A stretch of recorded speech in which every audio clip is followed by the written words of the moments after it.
to solve, or to find u. What's u? U is 3t squared plus 7. No. Notice that that's the derivative of the other one. So we want u to be the other one. We want u to be the thing in the radical. So u is t cubed plus 7t. Now what?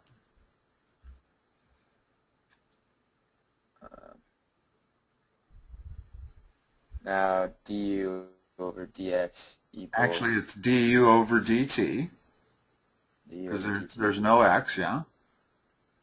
Which equals 2t squared... No, 3t squared. 3t squared plus 7. Okay, so what is dt? Right? dt ends up being what when I solve for it? Du over 3t squared plus 7. Right. Now do you see the beauty of what is happening? Because when I rewrite this integral, I've got u to the 1/2 times 3t squared plus 7, and in place of dt, I'm going to put this, which is du divided by 3t squared plus 7. So those cancel, and I'm left with a very simple integral. What's the integral of that?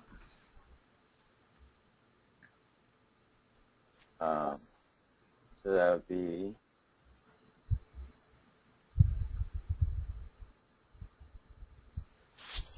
So do you plug it back in? I always get mixed up. I wait till the end, just for that reason.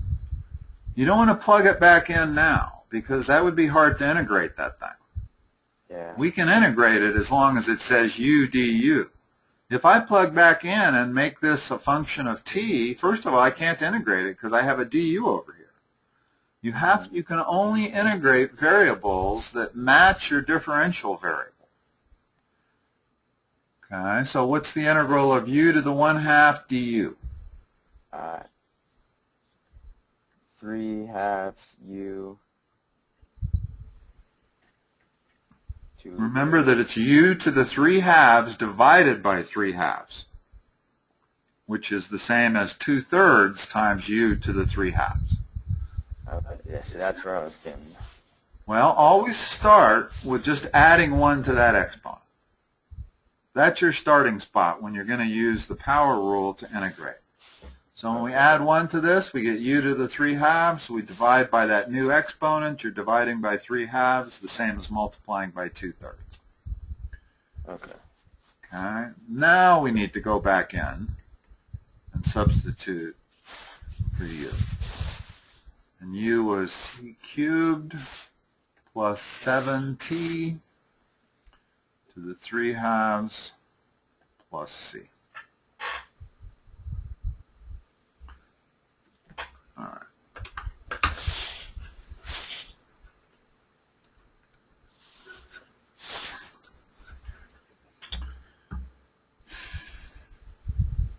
I guess I can say 2/3.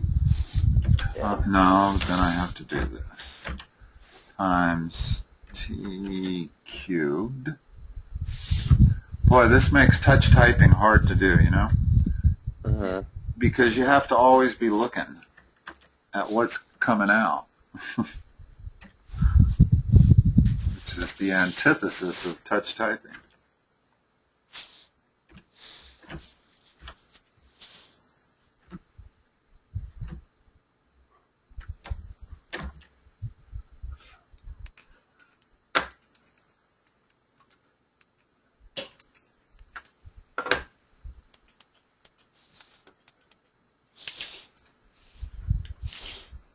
All right, now we got a slightly different one here.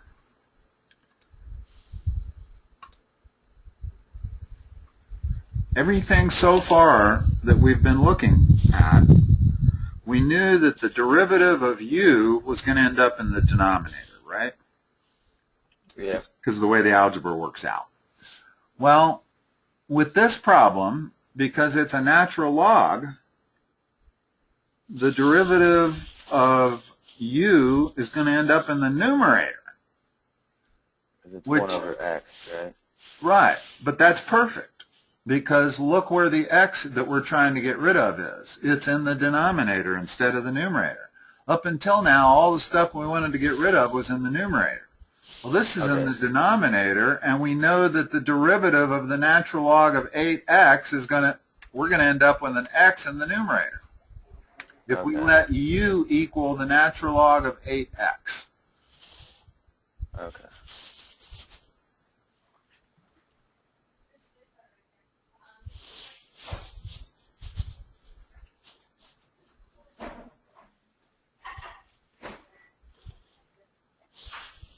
What's du dx? dx. So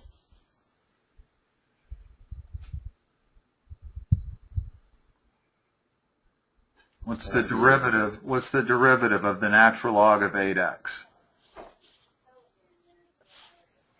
So natural log, or the derivative of natural log is 1 over x. Right. Would it be 8 over x? No. Well, it would be, but it'd be, first of all, it's the derivative of the outside, which is that, times the derivative of the inside, which is 8. Okay? So it's exactly 1 over x. Okay. And it's always going to be that? No, if this was natural log of 5x, well, yes, it is always going to be that, actually, now that I think about it.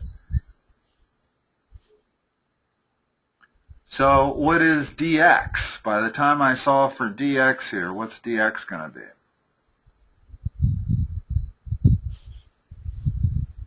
Dx is du over x? It's actually going to be x times du. Okay. If we do the algebra, cross multiply here, we get dx equals du times x. Okay? And that's perfect because it's this x that we're trying to get rid of. In other words, our attempt is to turn this into an integral of u. So we got to get rid of all the extraneous x's that exist. So now when I write this, it's 9 over x u, because u is the natural log of 8x. And now in place of dx, I'm going to write x du. X's cancel. I can take that 9 outside the integral sign. And this is the same as writing it like this, du over u. What's the integral of 1 over u?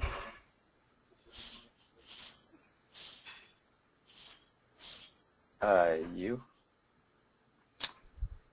No, remember it's u to the minus 1. So if I integrate that, if I try adding 1 and dividing by the new number, it doesn't work. You're dividing by 0, so that means what? The one case where the power rule doesn't work. What's the answer? Oh, I remember we did this yesterday. Natural log. Natural log. Right. In other words, the derivative of the natural log is 1 over x. So the integral of 1 over x has to be the natural log. So this would be 9 natural log of u, but u is natural log of 8x. So now this becomes 9 natural log of 8x plus c. Okay, hold on. I'm just going to try to... So du over u is technically u to the 0? Well, no. Technically, it's the integral of that. Du over u is u to the minus 1. So it's the same as u to the minus 1 du. This right here is the same as u to the minus 1 du. Not the integral of it, but that's what it is, algebraically. And then the integral of that is natural log of u. In other words, we go to this step right here. This goes together right here. The integral of 1 over u is natural log of u.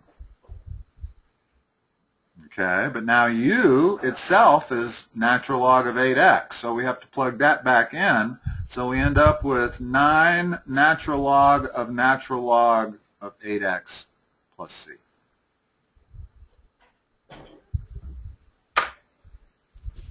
You see it? Yeah, I got it now.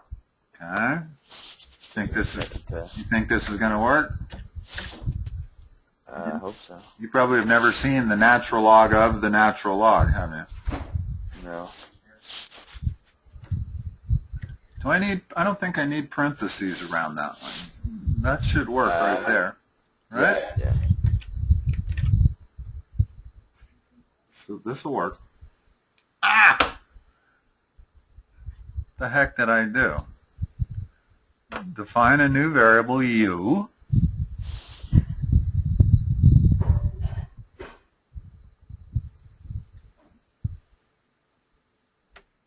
Okay, what did I do here?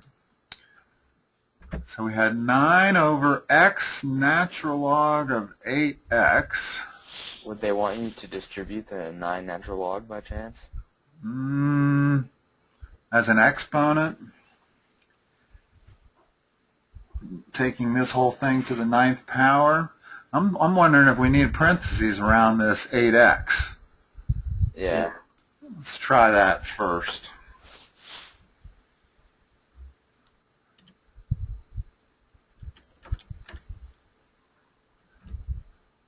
How many chances are we going to get here? 3 probably. Well, let's just check this real quick. I must have made a mistake in my algebra. Okay, so u was natural log of 8x. So du was 1 over 8x times 8, which is 1 over x. So dx is du times x.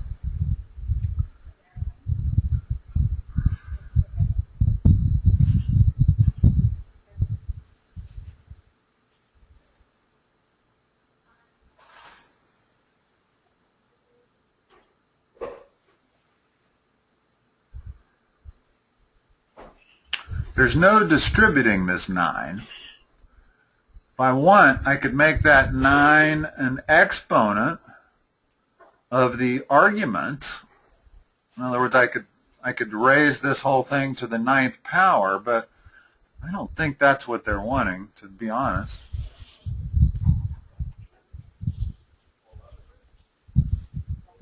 I believe I've done this one correct.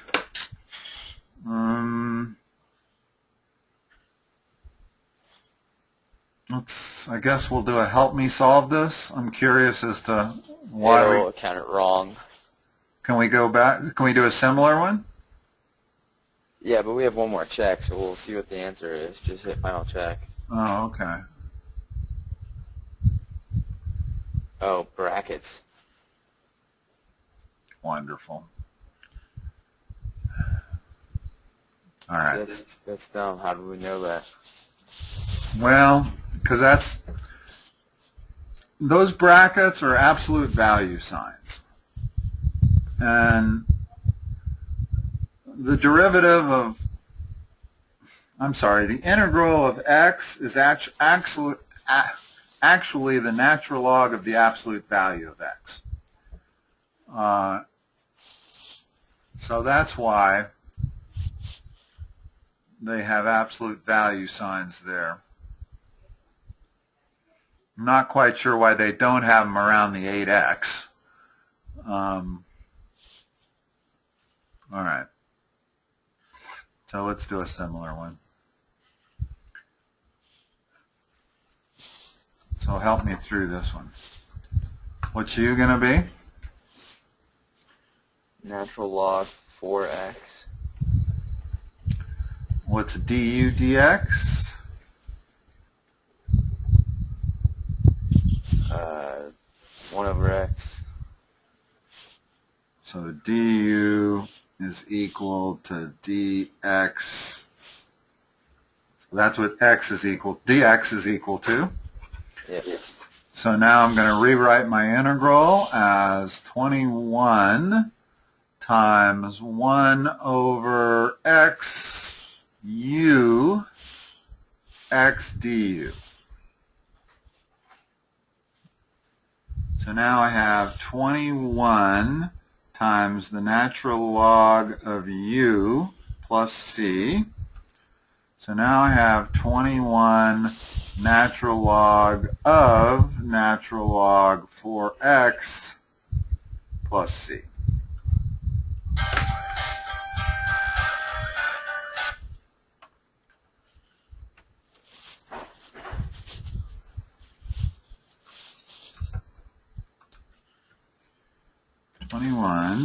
Natural log, goodness, where are my absolute value?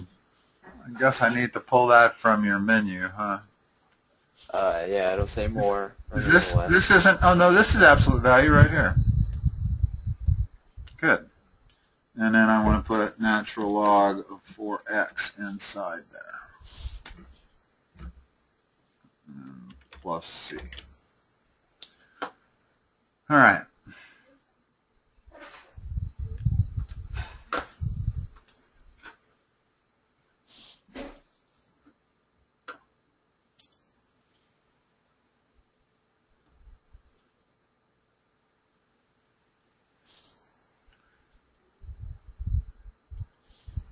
This is called integration as net. In other words, if you're given a derivative function, like we're given here, we're given the marginal revenue function, which is a derivative function. To find the revenue function, we integrate, and that's all we have to do. And then to solve for C, we use this initial condition that the revenue from 120 gadgets is this much. So that will allow us to solve for C. We'll have our revenue function, and then we'll be able to answer B also. So the first thing we have to do is integrate it.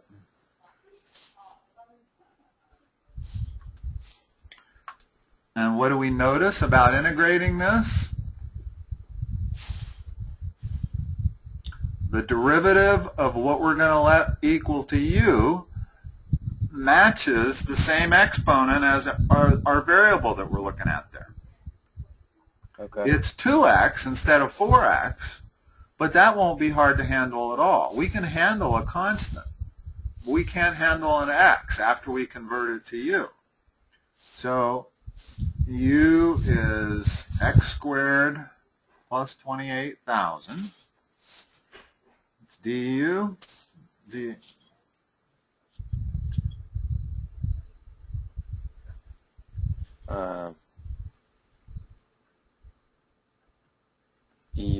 over 4x.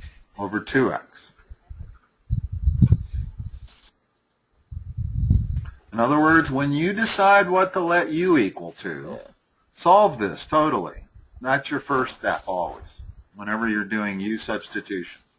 Once you decide what to let u equal, go all the way through and solve for dx. You know you're going to need to substitute for that dx that is in this integral. Okay, so now if I write what I have 4x times u to the minus 2/3, and then the dx that would go here is now du over 2x.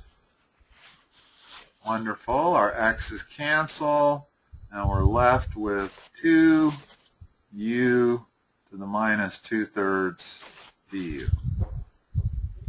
What's the integral of this?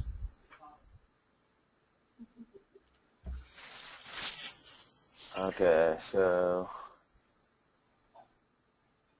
You can go ahead and put the first coefficient. okay, so it's 2. So you add 1 to negative 2/3 is negative 1/3. No, it's positive 1/3.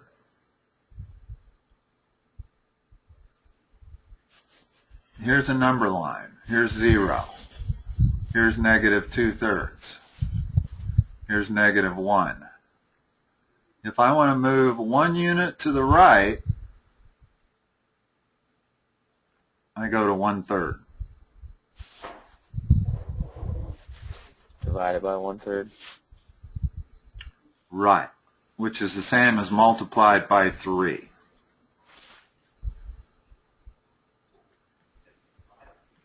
Okay?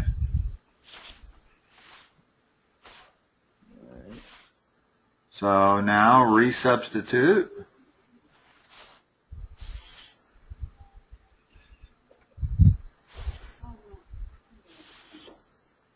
And there's our answer.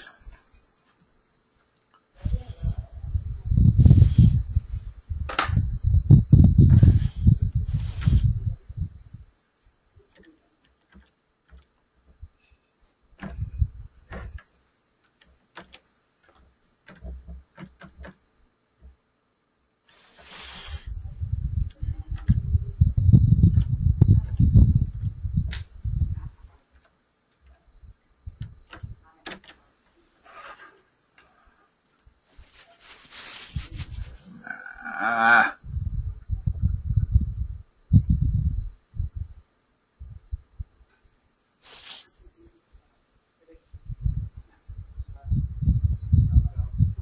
Oh, I forgot to use their initial condition. I should have read their instructions. There's no instruction here saying use C as the... So how do we solve for C? If our revenue function is what I have written out here, which it is, but they've given us an additional piece of information, find the total revenue function if the revenue from 120 gadgets is this amount. So how does that allow me to solve for C? So you do 120 equals 3u to the 1/3 plus No, c. the revenue is 59,000. So R of X represents the revenue.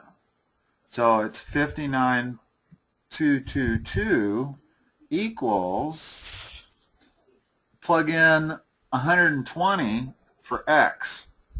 So 6 times 120 squared plus 28,000 raised to the 1/3 power plus C. Now I can solve for C. But I need you to do some algebra or arithmetic for me first.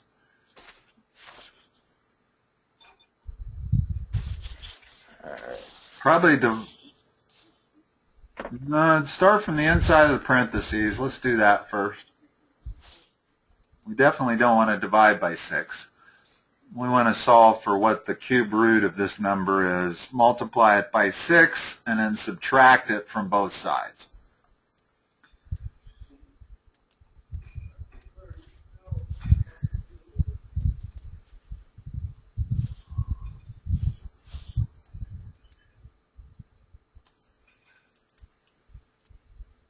I got 59012.78. As a final answer, or that's the cube root of that? That's the final answer. I don't know if I did it right. Doesn't look like it is. In other words, 100, the way you've got it, this would be 200. Yeah. Well, what's 120 squared? 14400 plus 28,000. That's 42,400. What's the cube root of 42,400? 34.8. Serious? Yep. I don't know how to do the cube root, so I just raised it to the power of 1 over 3. That's right. Yeah, no, that's correct. And then multiplied by 6. 209.22. Okay.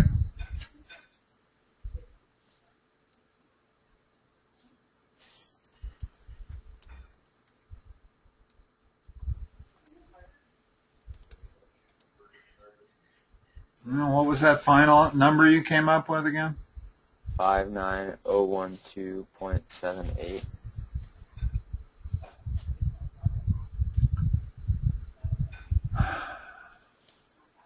They don't give us any instructions on what to round it off to.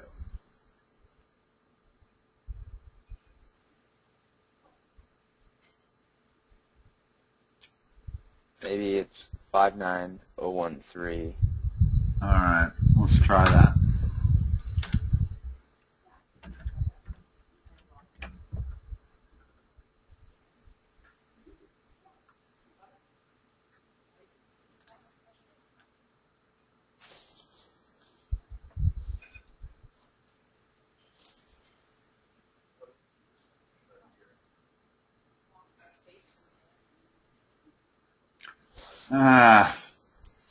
All right. Again, they got us with their thousands. Marginal revenue is in thousands of dollars. So this should be 59.222. Oh. This is where the machine is just not as good as the human. 42.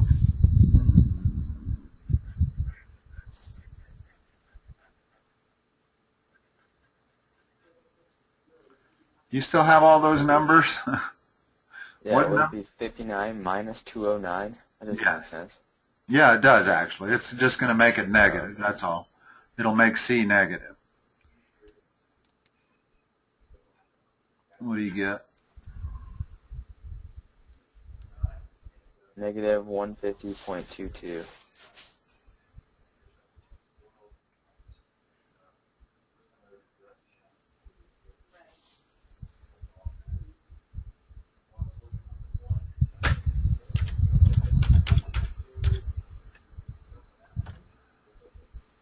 $150? Yep.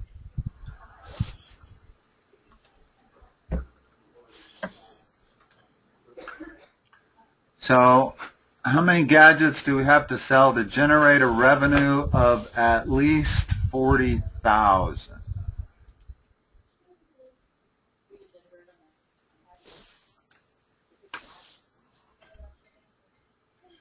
So what equation can I write? 40,000 equals. How about 40 equals? Oh yeah. 6x squared plus 28,000 to the 1/3 minus 150.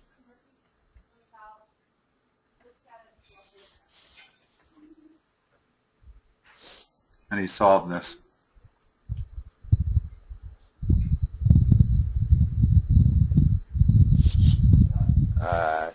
Add 150.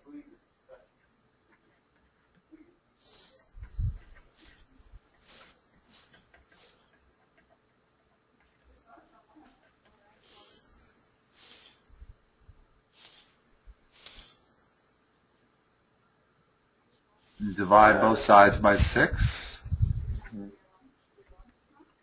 Now what?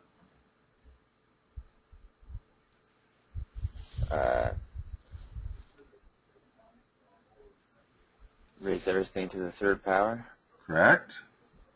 So we got 190 over 6 cubed equals x squared plus 28,000. So x squared equals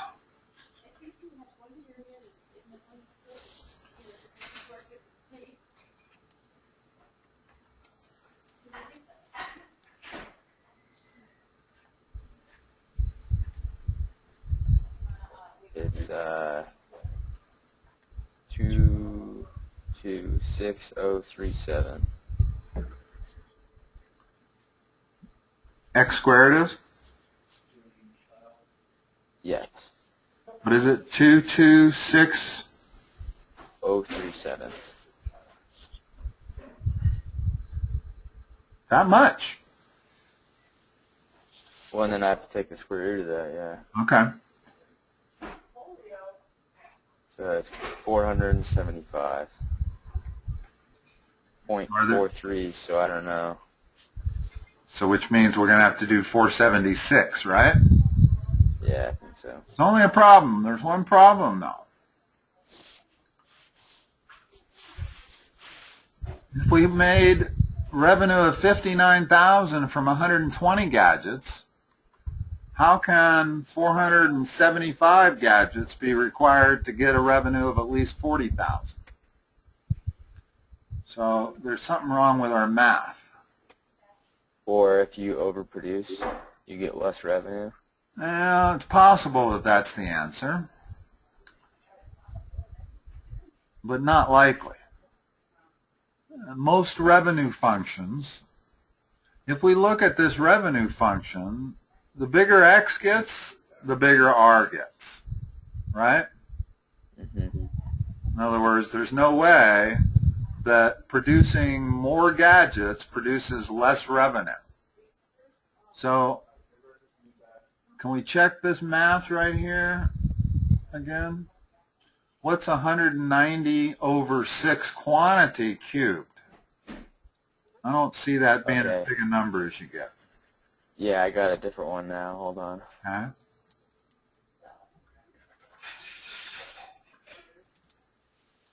All right, so the final answer should be 62. And we have to round up no matter what, right? Is it 62 and change? No, 61 and change. 61 and change, okay. Which means we won't hit 40,000 if we produce 61 and change, or 61. So we have to produce 62.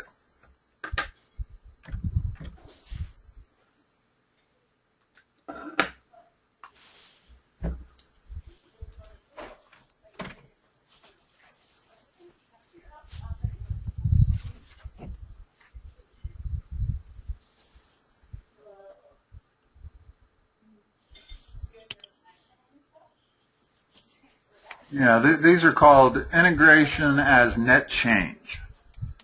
In other words, when you know the derivative function and you want to find out the total outpatient visits, then you want to integrate, and that will give you the totals.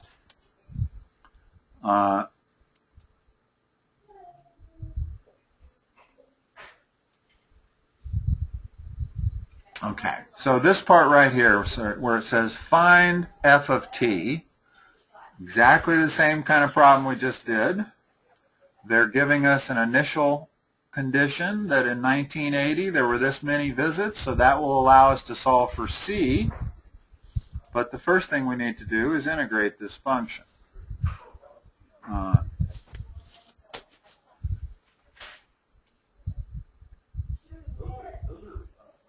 Now let's see what we got. So we want the integral of 0.001542t times t minus 1980 to the 1/2 power dt.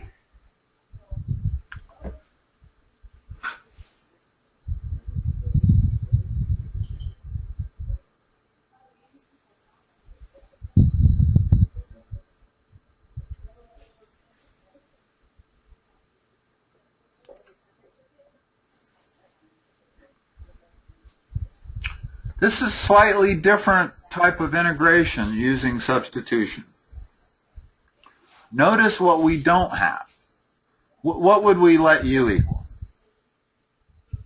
T minus 1980.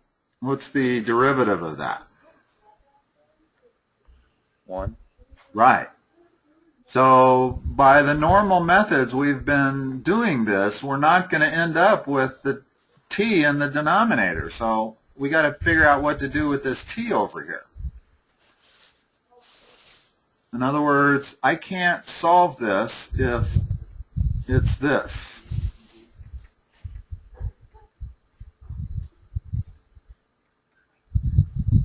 Now, dt is obviously the same as du, because du dt equals 1, so dt is du. Notice I have no way to solve that, because I have a u, I have a du, and I still have a t over here. But we can turn that t into a u, because I can solve for t.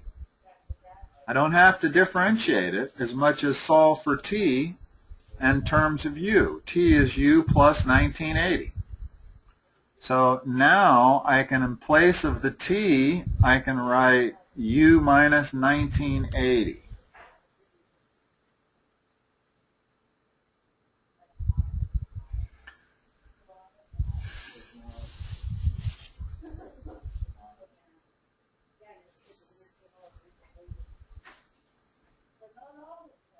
Okay? And while it doesn't look like that's going to help,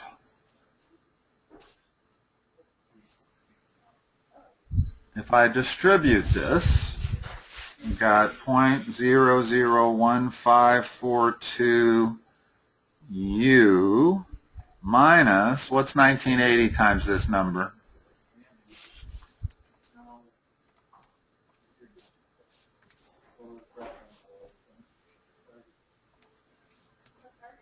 3.053.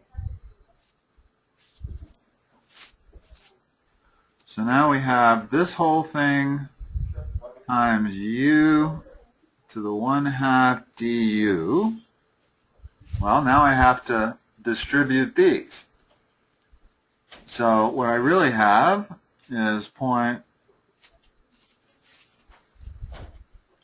I multiply this term by u to the 1/2, I got u to the 3/2 minus 3.053 u to the 1/2 du.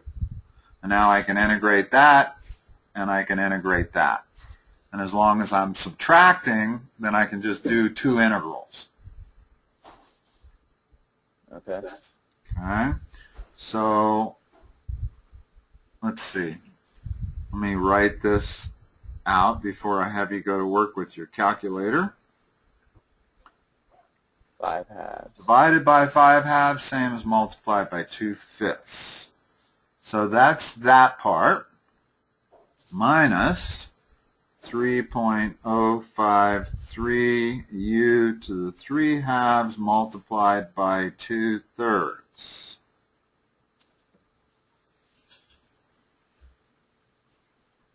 Plus c.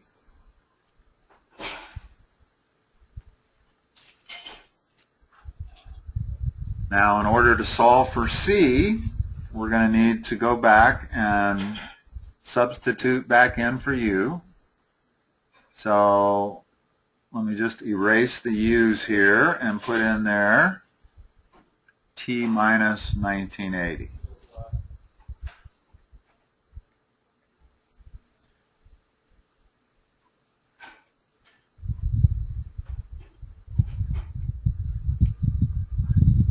So now how do I use my initial condition? Using the fact that in 1980 there were this many outpatient visits. How do I solve for C? And again, outpatient visits are in millions.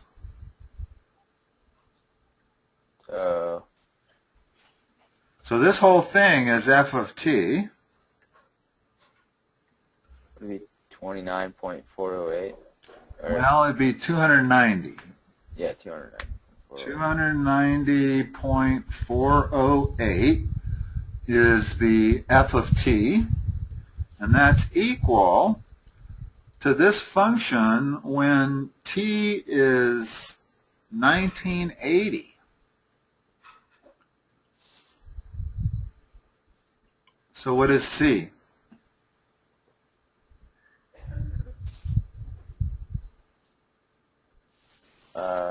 do a lot of math. No, actually you don't have to do any. Oh, really? Well, notice that when we plug in t of 1980, this goes to 0. So this whole thing goes to 0 minus 0 plus c. So c is equal to that number.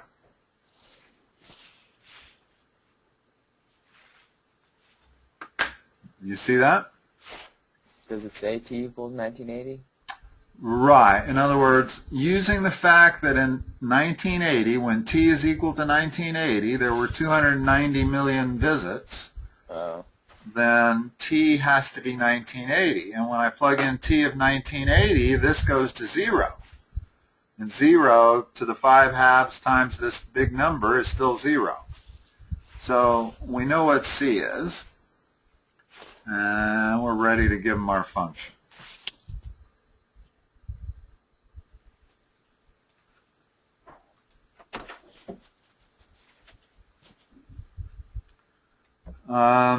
Almost ready.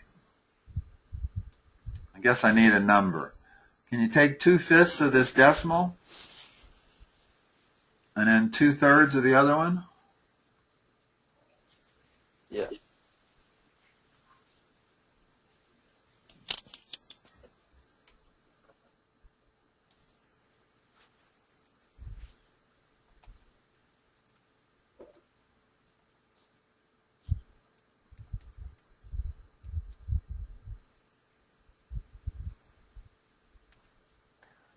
So the first one says it's 6.18 e to the negative 4.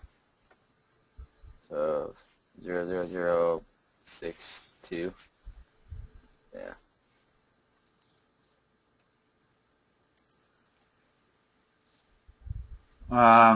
Is there a reason we're rounding off to No. 5? Do we know how? It doesn't say. No, that's fine. Okay. And the next one is 2.0353 continuing. Like that? Yep. Okay, so those are our coefficients. We know what c is. We're ready to type it in. The first one is 0.000618 times t minus 1980 raised to the 5 halves power minus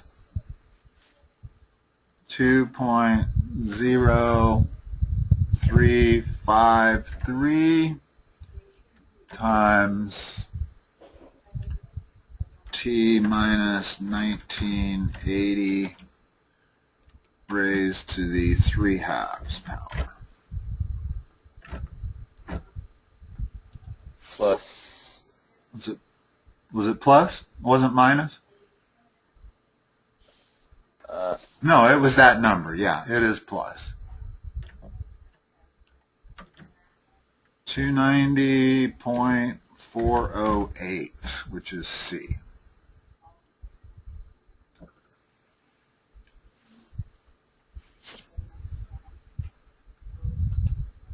Dang it. Must they really put in these kind of decimals? I mean, does that really facilitate the learning of calculus? Having to figure out how many decimals to make this thing? Maybe just put it in a fraction form. Okay.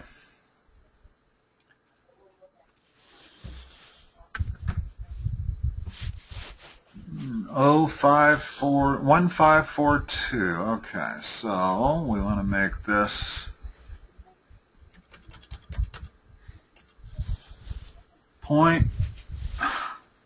really 0.4 times another decimal? Are they really going to require that?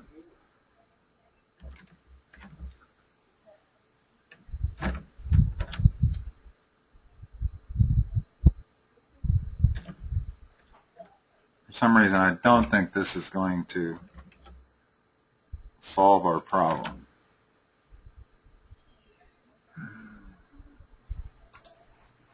And this one was 2/3.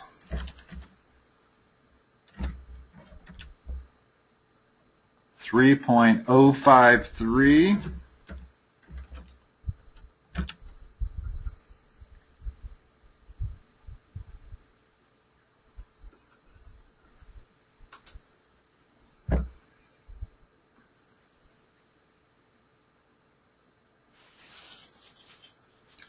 Okay, they're telling us that the substitution method is what we wanted to use. We did.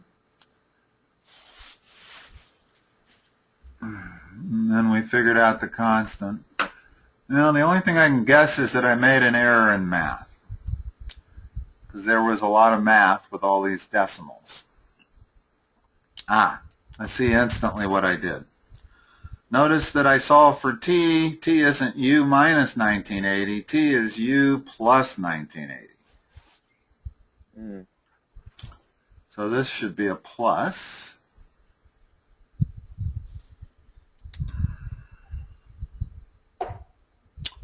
Which makes this a plus.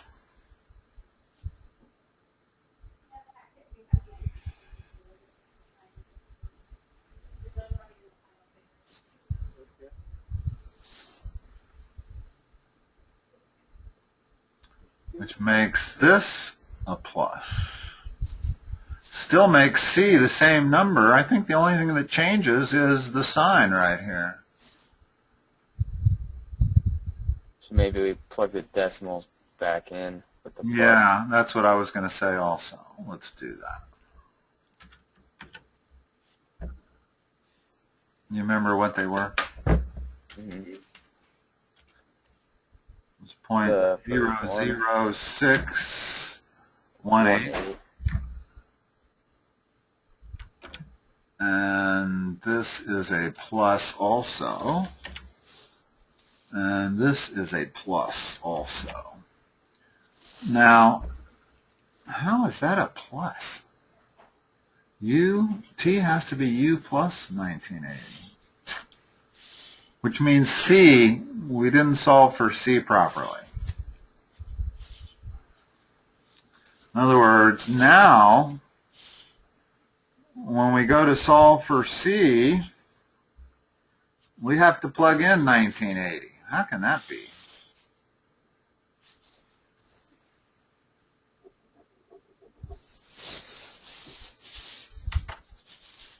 Yes, it is.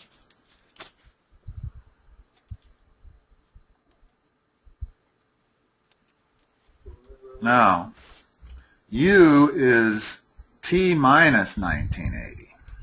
That minus is correct.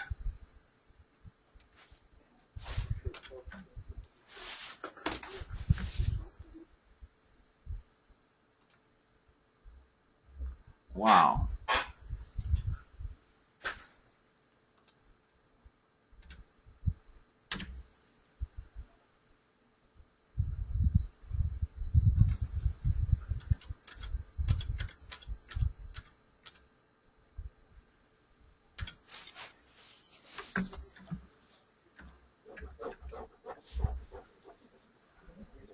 All right, that should be the right answer.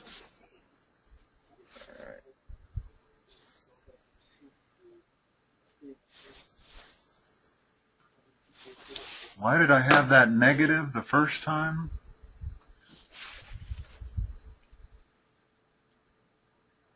Okay, we got it right.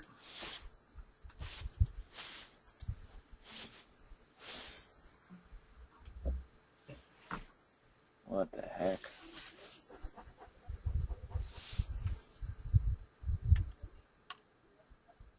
Well, notice that that's our answer. Yeah, they just left it in fraction form. Yeah. That's exactly our answer. They took that decimal and divided it by 2.5, same as multiplying it by 0.4. And they took this decimal. Can you take a screen capture of that whole thing right there? Because I'm just going to send them an email that shows this is simplified. Because that's the right answer. there's no need for us to do an entire problem again.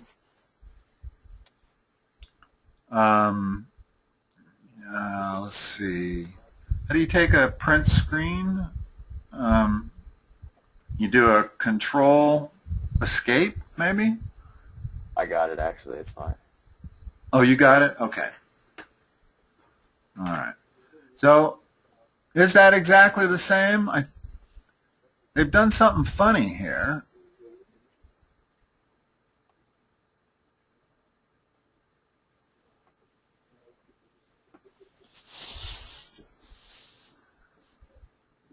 It looks the exact same to me. Oh, yeah. Yeah, they distribute this to the that and that. Yeah, you're right. It is the exact same. All right. So shall we go on? Yeah. Do you want to answer this? Shall we answer B? Yeah, that's fine. Okay. In order to answer B, you need to plug in a T. In other words, we want to take F of 2015.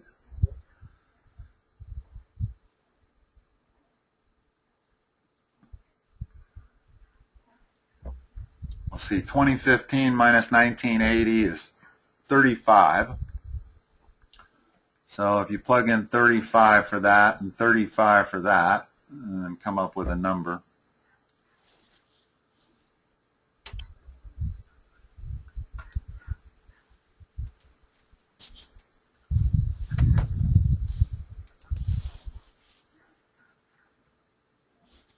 So I have to do the whole thing? Well, here's our function.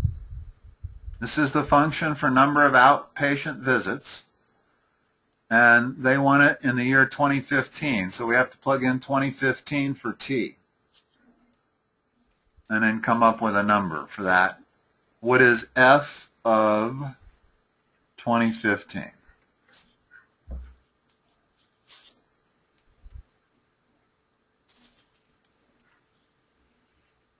Makes this 35 raised to the 2.5, makes this 35 raised to the 1.5.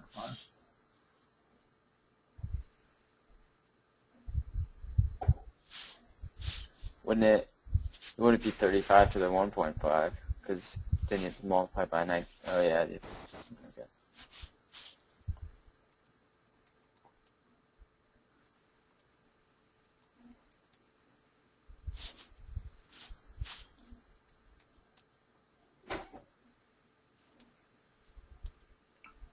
And again, we know that it has to increase. Our answer better be a lot bigger than 290 million.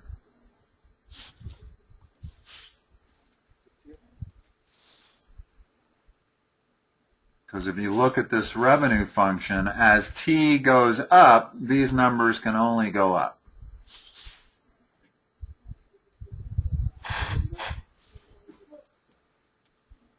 I got 716.34, but in millions it would be 716 34196.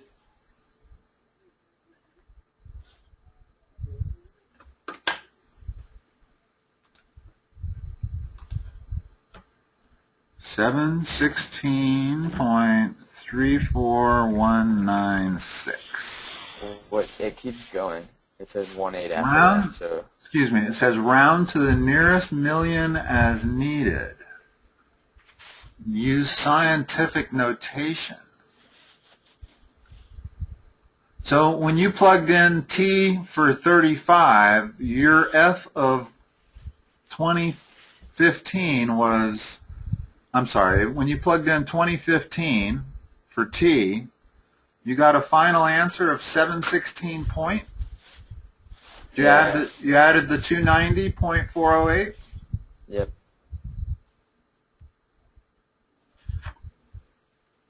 Well, we're rounding to the nearest million, it's 716. Right? Yeah. Why does it say use scientific notation? I don't know. I'm kind of surprised this number isn't bigger. That's a mere doubling in 35 years. Now, recall that T represents... Well, not really. In other words, when we originally solved this thing and they told us that it was 290 million, what we let f of t be was 290.408. Yeah, but it says in scientific notation. 716 in scientific notation is 700. You mean it's 7.16 times 10 to the 2? Oh, that's they want 7. Oh, we have to put it. Times, okay, we have to give it all. I'm sorry. Times 10 to the 6. All right. Or maybe just 7 to the. No, let's see. 6. Round to the nearest million. So this is 7.16. Yes. 16 times 10 to the 6th, like that. Yep. Yep.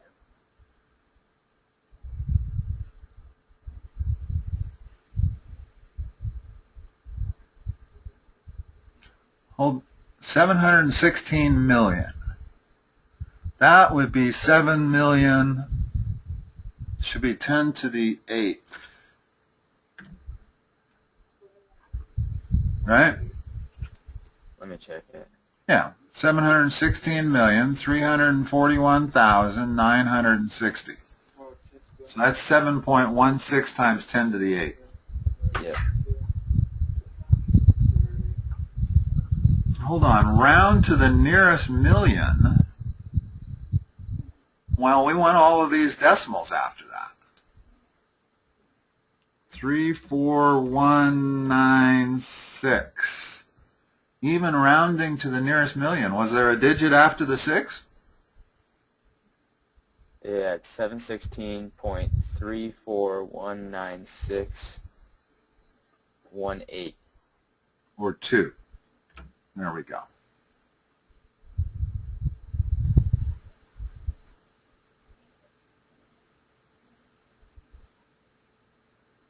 That's rounded to the nearest.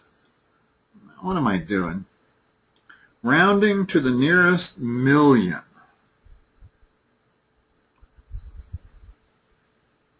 That would be 716 million, right? Yeah.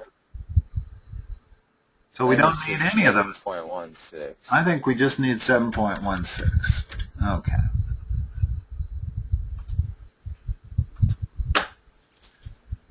All right. Oh, I see. We get one right and one wrong, so it shows that one. Okay. Yeah, Should we go on? Sure. I mean, push the arrow. Oh, there's all kinds of them here. Okay, good.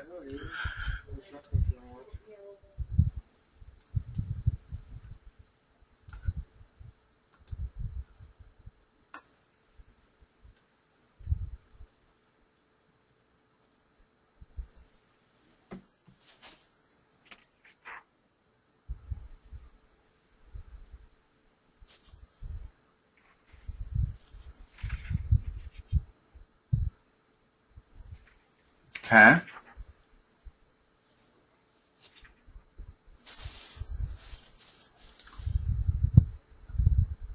Let's draw this. First of all, 4x plus 8.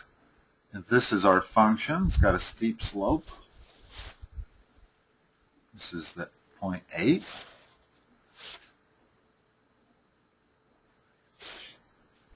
And we want to integrate it. The sum, as we go, as the subs, in other words, let's see here. Try and figure out how to explain this. We want to break this up into rectangles. This first point being x sub 1. The second point being x sub 2. The third point,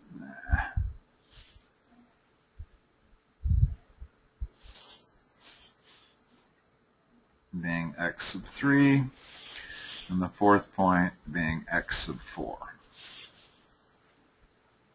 You get the idea, right, from my drawing?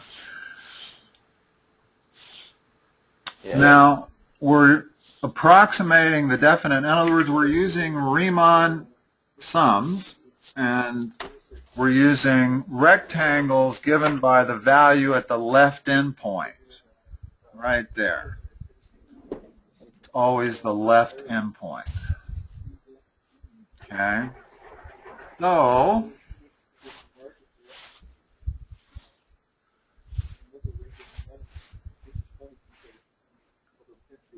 this is 2. This is 4. This is 6. This is 8. So if we were integrating this function, we would be integrating it from 0 to 8. But since we're using LRAM to approximate this, we're just going to add the sum of the 4 rectangles.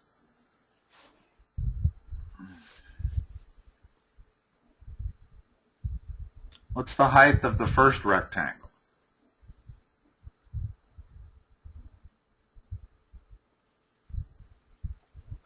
8. Okay. What's its width? 1. No. X sub 1 is 2. This point here is 2. So the width of that rectangle is 2, so the area of that rectangle is 16. What's the height of the second rectangle?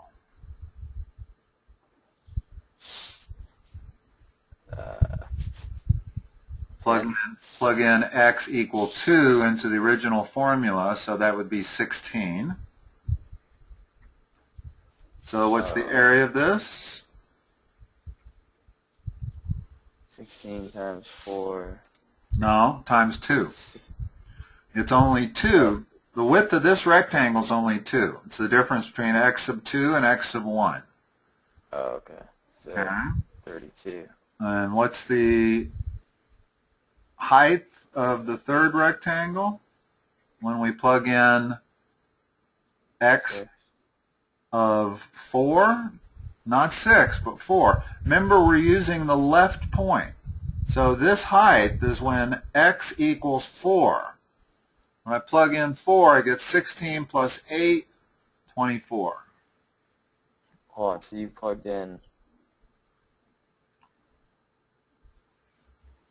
Can you see what these, you can see that x sub 1 is 2, x sub 2 is 4, so we're using x sub 2 as the left endpoint of the third rectangle. Which number do you plug back into the at 4x plus 8? The left point of that rectangle, which is x sub 2, which is 4. So I'm going to plug in 4, so I got 16 plus 8. So the coordinates on this point right there are what? 24. No, 4, the x coordinate first, and then 24. You with me? No, I got lost right there. Okay, let's go back to the first rectangle. In order to figure out the y value, we plugged in x of 0 because we're using the left point. Well, when I plug in x of 0, y was 8. So I know the height of this rectangle is 8. Its width is 2. Its area, therefore, is 16. The height of the second rectangle is when the height is equal to whatever f of x is equal to when x is 2, because we're using this point right here. X is 2. When x is 2, y is 16. Makes the area of this rectangle 32. The area of the next rectangle is going to be 24 times 2, so it'll be 48. And the area of the last rectangle, whose height is going to be whatever y is when we plug in x sub 3 of 6. Well, that's 24 plus 8. That's 32 times 2, 64. So there's the area of our 4 rectangles. The sum, notice how they've written it. It's f of x sub I times delta x, where I goes from 1 to 4. God damn it. That's not right. That would be if we were using the right endpoint. The x sub 4, the height of that one is at 40. No, because I don't think they've written this correctly. Well, hold on.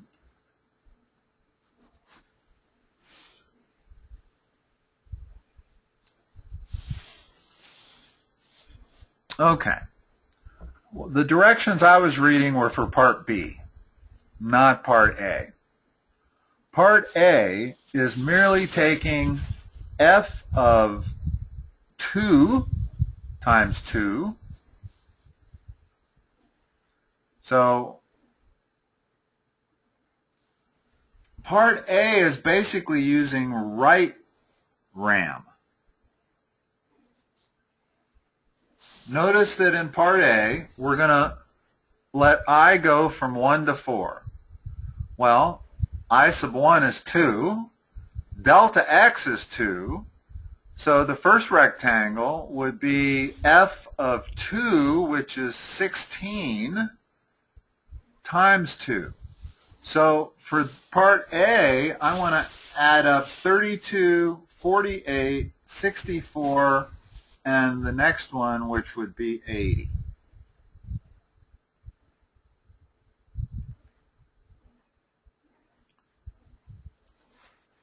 Let me see if I can. Height, let me see if I can. Height of x sub 4 is it 40?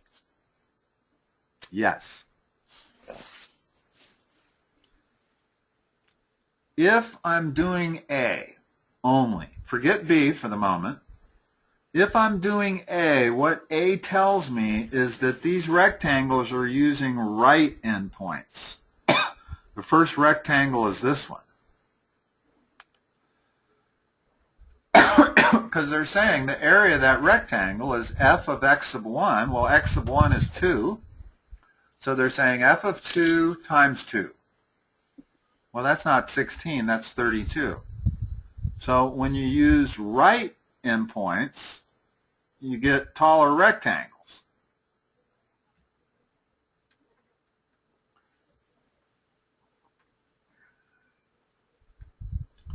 So the answer to A is going to be the sum of 32, 48, 64, and 80. That's 224.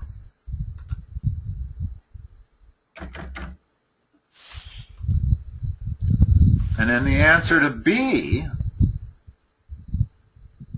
approximating it using left endpoint rectangles, gives us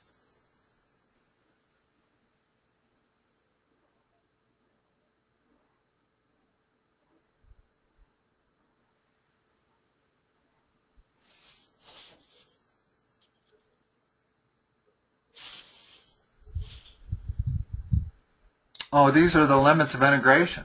Okay. So we're going to go from 0 to 8. And we're going to integrate the function 4x plus 8.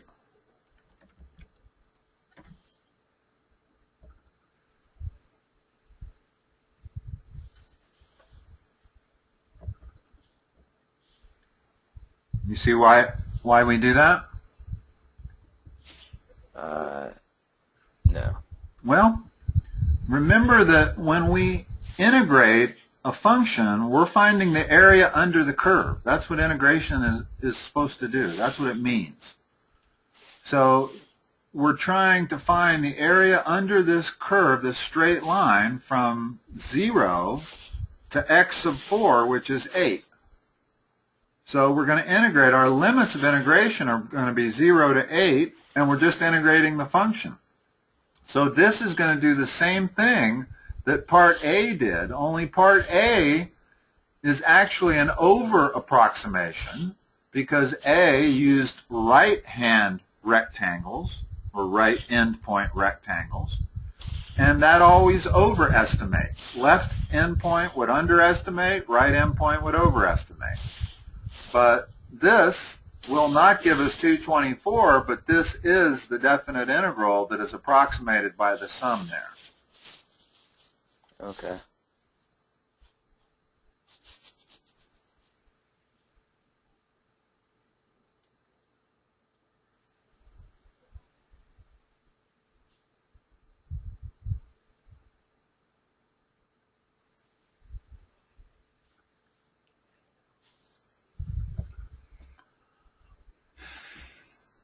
Why is it 4x? Well, the function is 4x plus 8.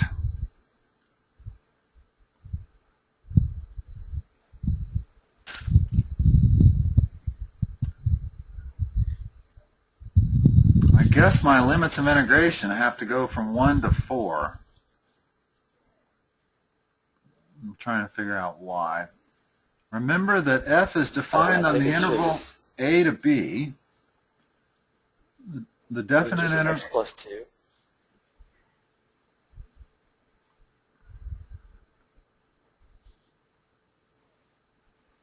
No, it tells me that your answer for the function being integrated is correct. So I got the function part correct. What's wrong is both the upper and lower limits are incorrect.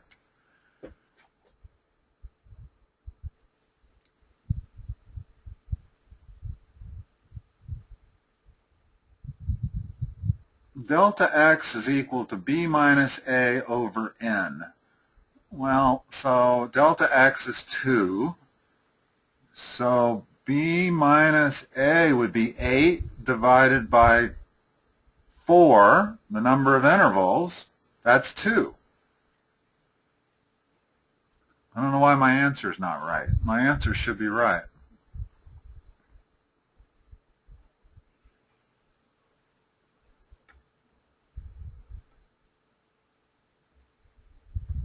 No, they already did give me the answer.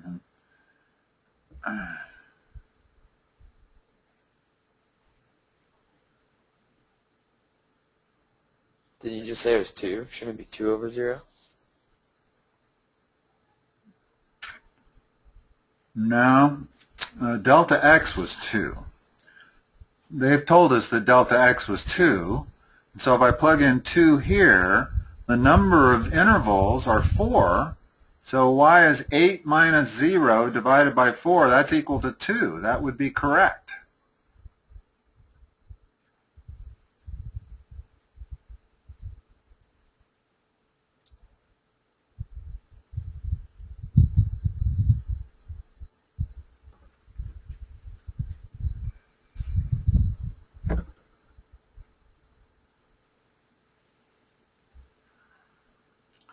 Why don't we end it here and let me think about this problem and see if I can figure out where I'm wrong. I guess I got to go from 1 to 4. Yeah, let's just try that. Can I try that? Mm-hmm.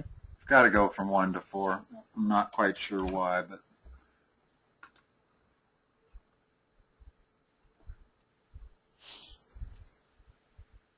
from 2 to 10. Oh. Correct answer from 2 to 10. Okay.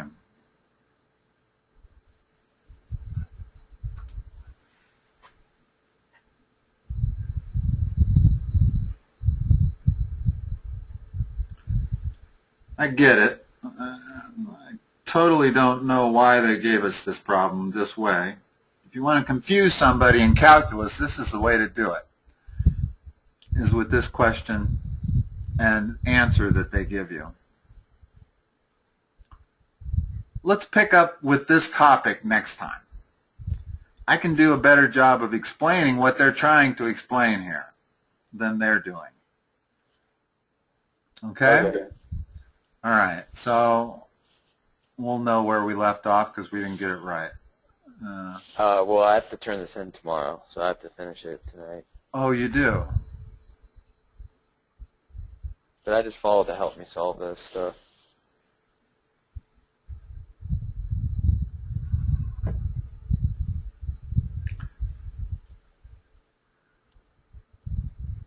I'm still not sure I understand why they're going from 2 to 10.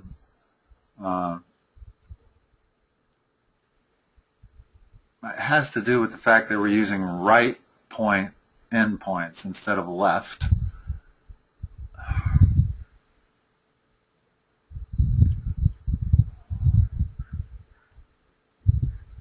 If you want, I can stay on for another few minutes and we'll do a similar exercise. Sure. Let's do that.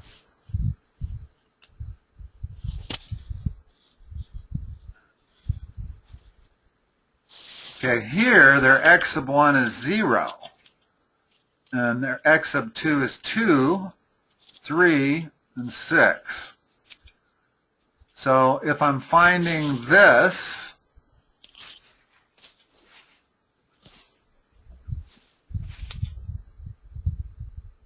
f of 0 is 8, so I'm going to use this area plus this area plus this area plus that area. So what is that? 48 and 48 is 96, and 64 is 160. Did I do that right? 48 and 48 is 96. 96 and 64 is 160. Mm-hmm.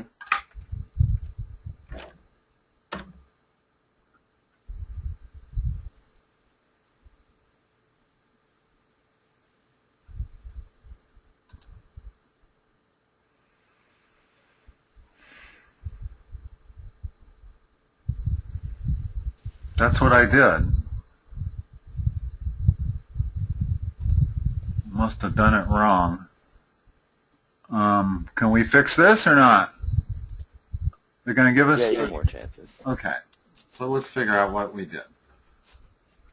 X sub 1 in this case is right here. So it's 0. When x sub 1 is 0, it's 7, not 8. They changed everything on us. So it's 7 times 2 is the first one, 14. When I plug in 2 for x, I get 15 times 2, which is 30. When I plug in 4 for x, I get 23 times 2, which is 46. And when I plug in 6 for x, I get 31, which is 62. So it's the sum of these four areas. That's 90, 152.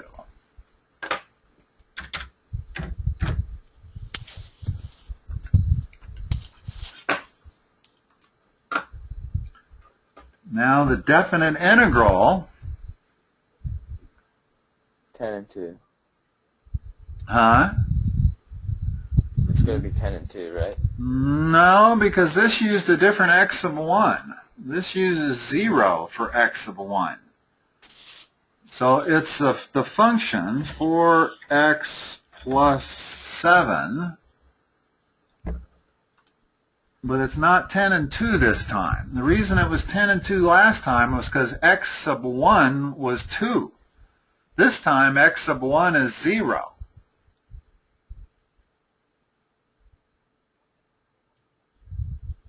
So I'm going to say 0, 8 instead of 10 and 2.